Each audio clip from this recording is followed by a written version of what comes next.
একটা ছোট্ট গ্রামে অর্পণ নামের এক দরিদ্র ছেলে থাকত। তার পরিবার কৃষিকাজ করে জীবিকা নির্বাহ করত।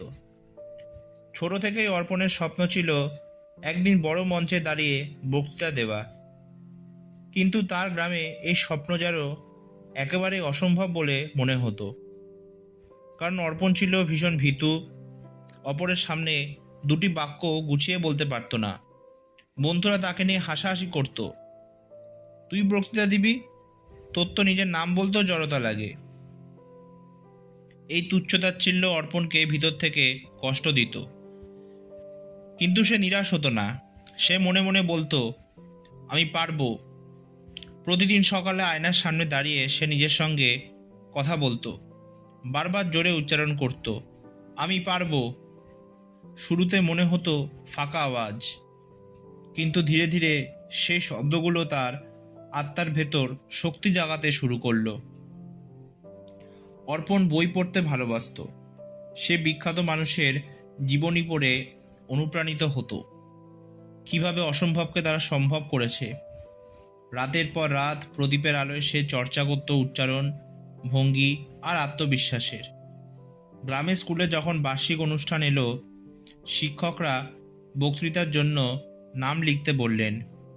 সবাই অবাক হলো যখন দেখলো অর্পণ হাত তুলেছে। বন্ধুরা আবার হাসলো, ওকে দিয়ে হলে মঞ্চে লজ্জা পেতে হবে। কিন্তু অর্পণ এবার আর ভয় পেল না। সে নিজেকে বলল, আমি পারবো। অনুষ্ঠান দিনের সকালে তার বুক ধুকপুক করছিল, হাত ঘামছিল, কিন্তু যখন মঞ্চে দাঁড়ালো তখন নিজের ভেতরের কণ্ঠস্বর আবার জেগে উঠল। মাইক্রোফোনে প্রথম শব্দ উচ্চারণ করার পরই সে যেন ভেতর থেকে এক অদ্ভুত শক্তি পেল। ধীরে ধীরে তার কণ্ঠস্বর দৃঢ় হলো, চোখে ভয় মুছে গিয়ে আত্মবিশ্বাসের দীপ্তি ছড়ালো। সে গ্রাম উন্নয়ন নিয়ে সুন্দর বক্তৃতা দিল। বক্তৃতার শেষে হল ভর্তি দর্শক করতালিতে ফেটে পড়ল। শিক্ষকরা চোখে জল নিয়ে বললেন, অর্পণ, আজ তুমি প্রমাণ করে দিলে যে সত্যিকারের জয় আত্মবিশ্বাসের। এরপর থেকে অর্পণ থেমে থাকেনি। সে স্কুল, কলেজ, এমনকি শহরের বড় প্রতিযোগিতাতেও বক্তৃতা করে পুরস্কার জিততে লাগলো। একসময় সে অনুপ্রেরণাদায়ক বক্তা হয়ে উঠল।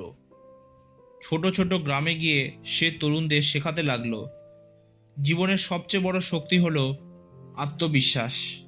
যদি মনে হয় আমি পারবো, তবে পৃথিবীর কোনো বাধাই তোমাকে থামাতে পারবে না।